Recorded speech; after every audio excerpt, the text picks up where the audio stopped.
गया, आगे देखिए question number 28. Question number 28 is on what factors does the rate of chemical reaction depends. कोई भी केमिकल रिएक्शन फास्ट होगा या कोई भी केमिकल रिएक्शन स्लो होगा, ये किस चीज पर डिपेंड करता है? इंपॉर्टेंट है, बेहद इंपॉर्टेंट है.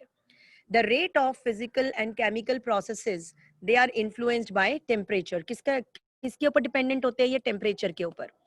किसी भी केमिकल रिएक्शन के ऊपर असर सबसे ज्यादा पड़ता है टेम्परेचर का, और ये हम सबसे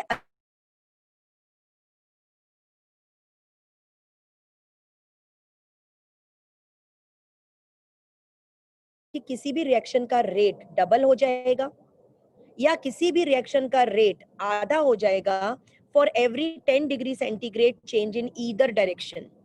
ईदर डायरेक्शन मतलब देखिए कोई रिएक्शन है, ये कोई रिएक्शन है.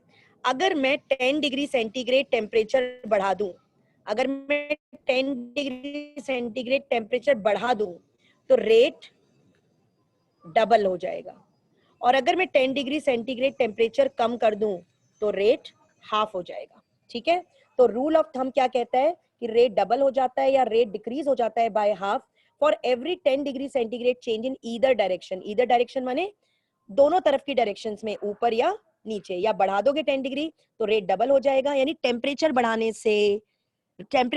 से रेट बढ़ रहा है और टेम्परेचर कम करने से रेट आधा हो रहा है. ठीक है, अब आगे देखिए तो किसका असर पड़ रहा है? रेट ऑफ केमिकल रिएक्शन पर असर पड़ा किसका? टेम्परेचर का. टेम्परेचर का असर पड़ता है. दूसरा असर किसका पड़ता है? कैटलिस्ट का. क्या कैटलिस्ट प्रेजेंट है? अगर कैटलिस्ट प्रेजेंट है तो रेट अलग होगा, और अगर कैटलिस्ट प्रेजेंट नहीं है तो रेट रिएक्शन का अलग होगा. तो जो रिएक्शन कैटलाइज्ड होते हैं, यानी जो रिएक्शंस कैटलिस्ट की प्रेजेंस में होते हैं, वो रिएक्शन बहुत ही फास्ट रेट पर, बहुत ही हायर रेट पर आपको चलते हुए दिखाई देंगे. तो यहाँ लिखा है कैटलाइज्ड रिएक्शंस प्रोसीड करते हैं at rates vastly higher than that of uncatalysed reactions. तो ऐसे रिएक्शन जिनमें आपने कोई कैटलिस्ट यूज नहीं किया, उन रिएक्शन का रेट अलग होता है, और जिन रिएक्शंस में आपने कैटलिस्ट यूज किया है उन रिएक्शंस का रेट बहुत हाई होता है. जिन रिएक्शंस में आप कैटलिस्ट यूज करते हो उन रिएक्शंस को हम कहते हैं कैटलाइज्ड रिएक्शंस, और जिनमें आप कोई कैटलिस्ट यूज नहीं कर रहे हो उनको हम कहते हैं अनकैटलाइज्ड रिएक्शंस. फॉर एग्जाम्पल देखिए, दिस रिएक्शन इज स्लो. जैसे एक एग्जाम्पल है, जैसे कहाँ गया. फॉर एग्जाम्पल यहाँ लिखा है this reaction is slow in the absence of enzyme that is approximately 2000. No, ये रिएक्शन आपके नोट्स में मुझे नहीं पता क्या दिया हुआ है. देखिए आपके आरबीसी के अंदर वाटर होता है, साइटोप्लाज्म में वाटर होता है. बाहर से क्या आता है? कार्बन डाइऑक्साइड आता है. आपके रेड ब्लड सेल में बाहर से क्या आया? कार्बन डाइऑक्साइड आया. किस लिए आया? कि मैं हीमोग्लोबिन के साथ जुड़ जाऊंगा. लेकिन आपके आरबीसी में जब ये कार्बन डाइऑक्साइड आता है तो हीमोग्लोबिन में जुड़ने से पहले वो साइटोप्लाज्म के वाटर के साथ में रिएक्ट करता है. ये जब मैंने आपको रेस्पिरेशन पढ़ाया था, हाउ CO2 इज ट्रांसपोर्टेड, तो आपने वहां पढ़ा होगा कि CO2 enters the RBCs, reacts with water और बनाता है कार्बोनिक एसिड. क्या बनाता है? H2CO3 बनाता है. ये वो रिएक्शन की बात हो रही है. ठीक है, I will see to your notes. मैं आपके नोट्स देख लूंगी कि आपके नोट्स में ये रिएक्शन क्या लिखा हुआ है, क्योंकि मेरे अकॉर्डिंग तो ये रिएक्शन आधा है. इसमें आपको ये बताना है कि when CO2 enters the RBC, this CO2 reacts with water. ठीक है, अब आगे लिखेंगे this reaction is slow. ये रिएक्शन बहुत धीरे होता है in the absence of an enzyme. अगर कोई एंजाइम नहीं है तो रिएक्शन बहुत स्लो होगा. आप देख रहे हो, देखो कितना स्लो होगा. वाटर CO2 के साथ जुड़कर H2CO3 बनाएगा. कितने मॉलिक्यूल्स? केवल 200 मॉलिक्यूल्स बना पाता है 1 घंटे के अंदर. लेकिन अगर इसी रिएक्शन को आरबीसी के अंदर एक एंजाइम मिल जाता है, उस एंजाइम का नाम है कार्बोनिक एनहाइड्रेज. क्या नाम है उसका? उस एंजाइम का नाम है कार्बोनिक एनहाइड्रेज. ठीक है, दिस रिएक्शन स्पीड्स अप.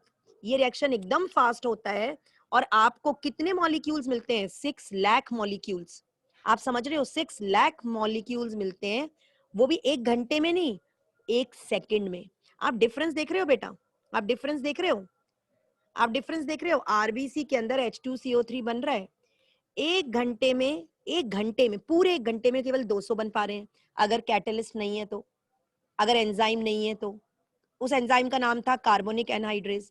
और यही रिएक्शन बहुत फास्ट हो जाता है अगर हमें कार्बोनिक एनहाइड्रेज मिल जाए।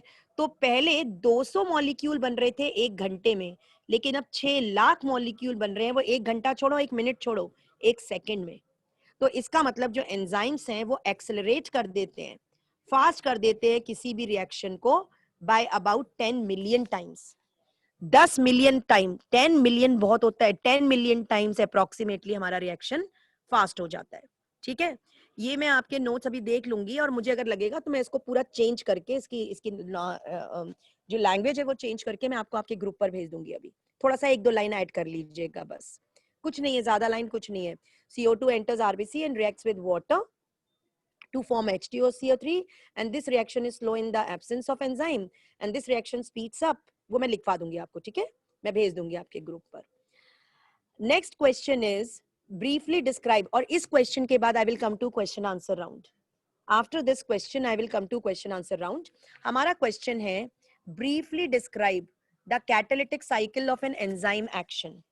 आप तो ये हम ये पढ़ चुके कि भाई एंजाइम अगर किसी रिएक्शन को मिल जाएगा, किसी रिएक्शन को अगर एंजाइम मिल गया तो फिर आप मानो कि वो रिएक्शन बहुत फास्ट हो गया। तो आप तो हमें ये समझाइए कि एंजाइम अपना काम करता कैसे है, पूरी साइकिल समझा दीजिए उसकी, एंजाइम्स की कैटालिटिक साइकिल। तो देखिए, हर एक एंजाइम को हम किससे डिनोट कर रहे हैं? ई से डिनोट कर रहे हैं। और हर एंजाइम का अपना एक स्पेसिफिक सबस्ट्रेट होता है, मतलब हर एंजाइम हर एक चीज के साथ रिएक्ट नहीं करता। जैसे आपने पढ़ा है पेप्सिन, पेप्सिन जो है केवल और केवल किसके साथ रिएक्ट करेगा? प्रोटीन के साथ। आप कह लो कि बड़ी मुश्किल से पेप्सिन बना है हमारी बॉडी में और ये कार्बोहाइड्रेट के साथ भी रिएक्ट कर दे, बिल्कुल नहीं करेगा। ये एंजाइम जो है बिल्कुल स्पेसिफिक होते हैं, वो जिस सबस्ट्रेट के लिए बने होते हैं वो उसी सबस्ट्रेट के साथ रिएक्ट करते हैं। और हर एक एंजाइम के पास उसका एक्टिव साइट होता है। देखिए, जैसे थोड़ा सा मैं जरा समझाऊंगी यहाँ पर। जैसे मैंने आपके पास में एक एंजाइम ले लिया, ये मेरा एंजाइम है, और इस एंजाइम के साथ ये सबस्ट्रेट इसका जुड़ेगा, ये जुड़ेगा सबस्ट्रेट। तो इस सबस्ट्रेट का शेप ऐसा होना चाहिए, इस सबस्ट्रेट का शेप ऐसा होना चाहिए। अब एक दूसरा एंजाइम ले रही हूं मैं यहाँ, मैं आपके सामने एक दूसरा एंजाइम ले रही हूँ, ये मेरा दूसरा एंजाइम है। अब इस एंजाइम के साथ जो सबस्ट्रेट जुड़ेगा, देखिए उस सबस्ट्रेट का शेप ऐसा होना चाहिए। वो सबस्ट्रेट अगर ऐसे शेप का होगा तो वो इसके साथ जुड़ जाएगा। तो कहने का मतलब है जिन जगहों पर ये जगह हैं, इन जगहों पर एंजाइम सबस्ट्रेट के साथ जुड़ रहा है, इन जगहों पर एंजाइम सबस्ट्रेट के साथ जुड़ रहा है, तो इनको बोलते हैं एक्टिव साइट। ये देखिए एक्टिव साइट, इनको बोलते हैं एक्टिव साइट। तो वो साइट्स, हर एंजाइम के पास एक्टिव साइट होती हैं, और उन्हीं साइट्स पर सबस्ट्रेट उनके साथ में जुड़ना पसंद करते हैं। चलिए, तो यहाँ लिखा है, देखिए हर एक एंजाइम है, उसका एक सबस्ट्रेट होता है, और उस एंजाइम के पास एक सबस्ट्रेट बाइंडिंग साइट होती है। ठीक है, तो अब देखिए सेंटेंस क्या हो गया? Each enzyme has a substrate binding site in its molecule. उसके पास में एक सबस्ट्रेट बाइंडिंग साइट होती है, so that a highly reactive enzyme substrate complex is produced। जैसे ही एंजाइम के साथ सबस्ट्रेट जुड़ेगा, हम लिखेंगे E+S, यानी एंजाइम के साथ क्या जुड़ रहा है? यानी एंजाइम के साथ सबस्ट्रेट जुड़ रहा है, और क्या बन जाएगा? और बन जाएगा E+S, यानी एंजाइम सबस्ट्रेट कॉम्प्लेक्स। और इसको हम ऐसे शो करते हैं, E-S, यानी एंजाइम सबस्ट्रेट कॉम्प्लेक्स बन गया।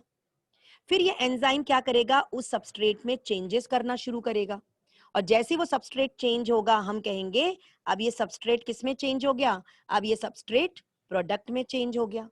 देखिए, पहले मैं समझाऊंगी अपने हिसाब से, फिर हम डायग्राम्स पर आएंगे। देखिए, एक एंजाइम था, वो सबस्ट्रेट के साथ जुड़ा, जैसे ही वो सबस्ट्रेट के साथ जुड़ा, हम कहेंगे एंजाइम और सबस्ट्रेट का कॉम्प्लेक्स बन गया। फिर ये एंजाइम इस सबस्ट्रेट में चेंजेस करेगा, और ये एंजाइम को तोड़ेगा। एंजाइम जो है वो टूट गया किसमें? प्रोडक्ट में। तो क्या बन गया? एंजाइम प्रोडक्ट कॉम्प्लेक्स बन गया। पहले जो एंजाइम सबस्ट्रेट कॉम्प्लेक्स था, अब वो बन गया एंजाइम प्रोडक्ट कॉम्प्लेक्स। उसके बाद ये प्रोडक्ट अलग हो जाएगा और एंजाइम अलग हो जाएगा। अब प्रोडक्ट चला गया, अपना जहां यूज होना है वहां यूज हो गया, और ये जो एंजाइम था बिल्कुल अनचेंज्ड। अनचेंज्ड मतलब इस एंजाइम पर कोई फर्क नहीं पड़ा, ये एंजाइम बिल्कुल अनचेंज्ड रहा, कोई चेंज इस एंजाइम में नहीं आएगा, और ये एंजाइम फिर से रेडी है to unite with some other substrate, to unite with some other substrate. अब देखिए इसी चीज को हम समझेंगे by taking the example of a diagram, very simple diagram I have chosen। मैंने एक बहुत ही सिंपल तरह का डायग्राम चूज किया है। देखो ये एक एंजाइम है, ये मैंने आपके सामने एक एंजाइम लिया, और ये जो आपको दिख रही है ना, ये एंजाइम की एक्टिव साइट्स हैं, ठीक है। अब यहाँ पर सबस्ट्रेट आ गए, ये दो सबस्ट्रेट आ गए। अब जैसे ये वाला सबस्ट्रेट है वो इस वाली साइड पर, ये वाला सबस्ट्रेट है वो इस वाली साइड पर जुड़ जाएगा, और ये वाला सबस्ट्रेट इस साइड पर जुड़ गया, तो ये सबस्ट्रेट्स जो है वहां जुड़ गए, तो ये एंजाइम आया और ये सबस्ट्रेट आए, और ये बन गया enzyme substrate complex, enzyme substrate complex. अब देखिए ये एंजाइम, ये सबस्ट्रेट अलग आया था, ये सबस्ट्रेट अलग आया, इस एंजाइम ने क्या किया, इन दोनों को आपस में जोड़ दिया, और देखिए प्रोडक्ट क्या निकला। प्रोडक्ट आप देख रहे हो, जो ये दोनों चीजें अलग अलग आई थी, अब ये दोनों चीजें आपस में जुड़ गई और ये प्रोडक्ट बन गया। तो ये प्रोडक्ट जब बनेगा तो ये प्रोडक्ट अलग हट जाएगा, अलग चला जाएगा, जहां इसको यूज होना है वहां यूज हो जाएगा, और ये एंजाइम फिर से अनचेंज्ड, कोई चेंज नहीं हुआ। Now this enzyme is again ready to unite with more substrates, ठीक है। तो ये है एंजाइम और सबस्ट्रेट की साइकिल, और इस साइकिल को हम कहते हैं कैटालिटिक साइकिल, की एंजाइम कैसे कैटालिसिस करते हैं किसी भी रिएक्शन का। So briefly describe the catalytic cycle of an enzyme action. अब देखिए आंसर है कि हर एक एंजाइम के पास में एक सबस्ट्रेट बाइंडिंग साइट होता है, so that a highly reactive enzyme substrate complex is produced. एक कॉम्प्लेक्स बनता है, उसको हम कहते हैं एंजाइम सबस्ट्रेट कॉम्प्लेक्स, और ये कॉम्प्लेक्स बहुत ही रिएक्टिव होता है। ये सब्सटेंस, ये कॉम्प्लेक्स बहुत ही रिएक्टिव होता है, यानी यहाँ रिएक्शन चल रहा है, इनके बीच में रिएक्शन शुरू हो जाएगा, ठीक है। आगे देखिए, ये जो कॉम्प्लेक्स बनता है ये हमेशा के लिए नहीं बनता, ये तो बहुत थोड़ी देर के लिए होता है। तो ये कॉम्प्लेक्स शॉर्ट लिव्ड होता है और डिसोसिएट हो जाते हैं, and dissociated into its products. मतलब ये कॉम्प्लेक्स बहुत शॉर्ट लिव्ड है and dissociates into, dissociated word नहीं होगा, या डिसोसिएट्स होना चाहिए, and dissociates into its product. और ये कॉम्प्लेक्स बहुत जल्दी ब्रेक हो जाता है, डिसोसिएट, जो चीज पहले एसोसिएट हो गई थी, जुड़ गई थी, या वो डिसोसिएट हो जाएगी।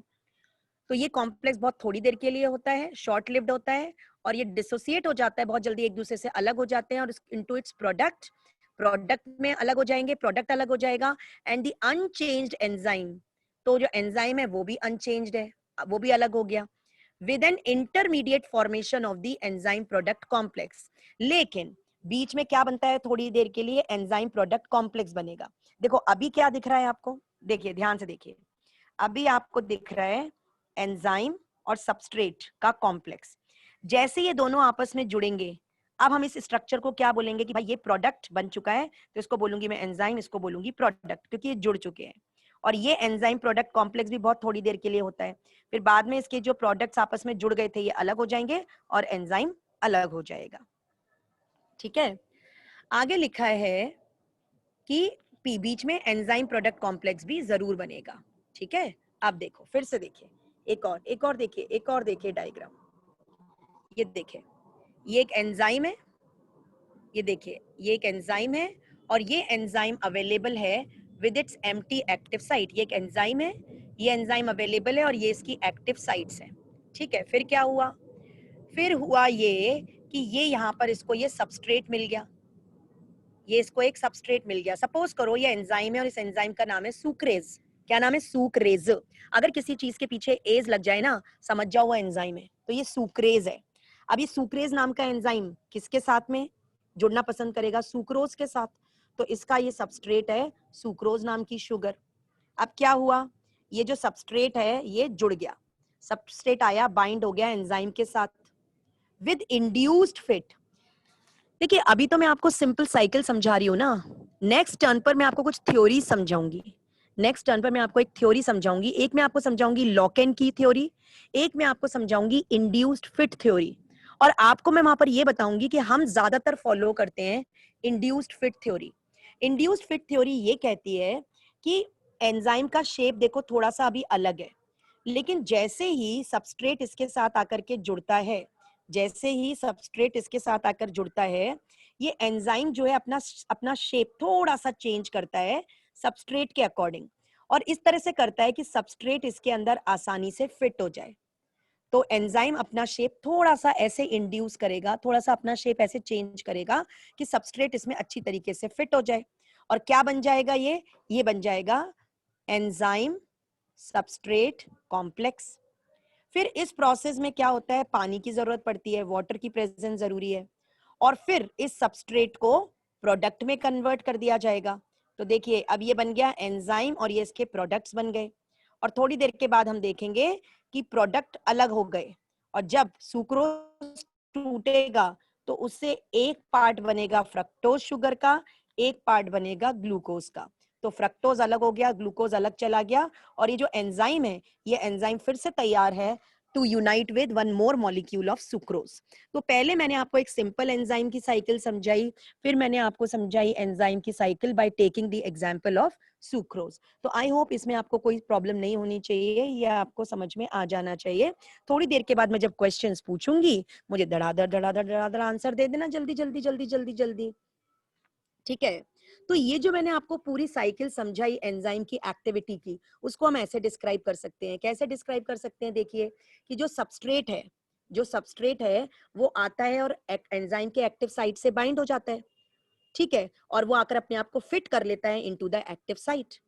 The binding of the substrate, जो सबस्ट्रेट आकर के बाइंड हुआ है, it induces the enzyme to alter the shape.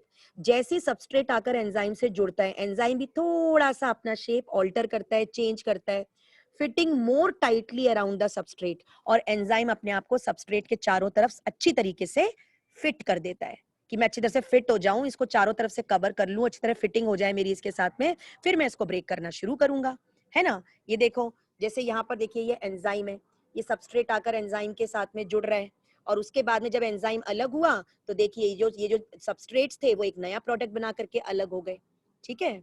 तो जो एक्टिव साइट होता है एंजाइम का, जो एंजाइम के जो एक्टिव साइट्स होते हैं, वो ब्रेक कर देते हैं chemical bonds of the substrate.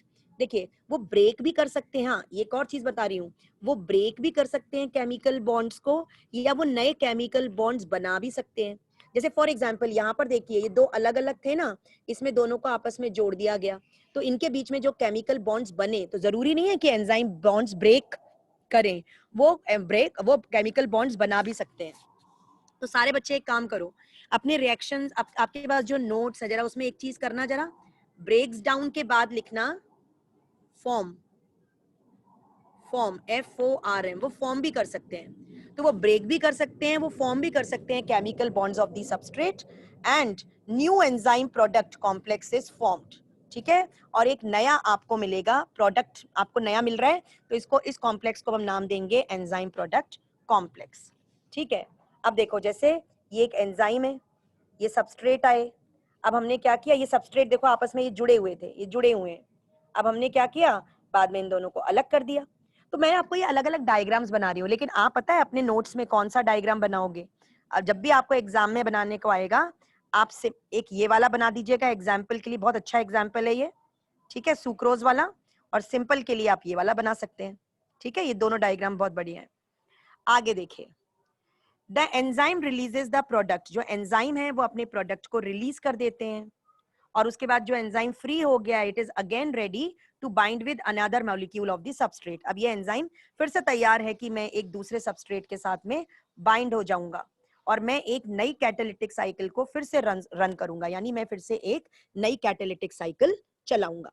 तो इस तरीके से एंजाइम और सबस्ट्रेट के बीच में काम होता है, ठीक है।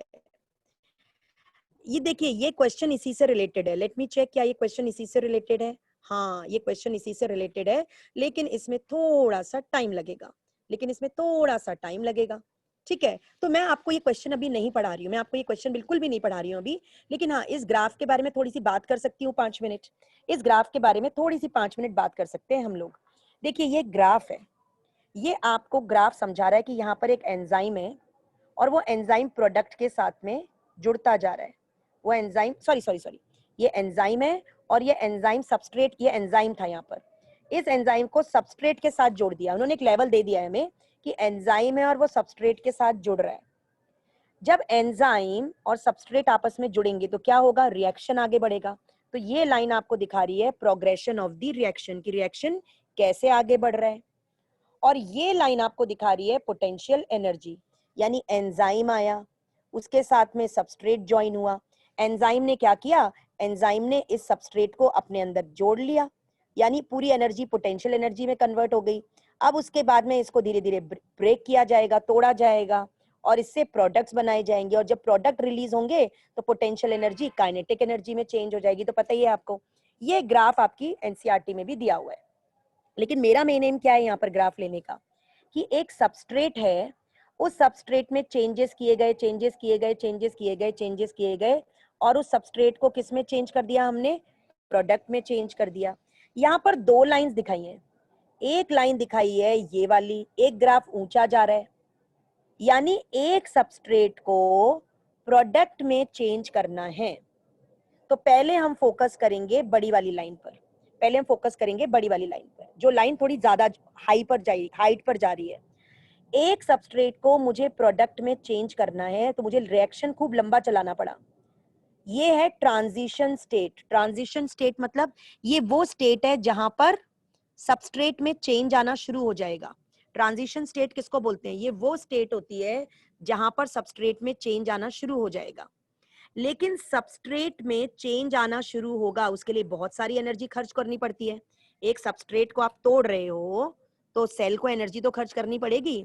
इस एनर्जी को बोलते हैं एक्टिवेशन एनर्जी। क्या बोलते हैं इसको, एक्टिवेशन एनर्जी।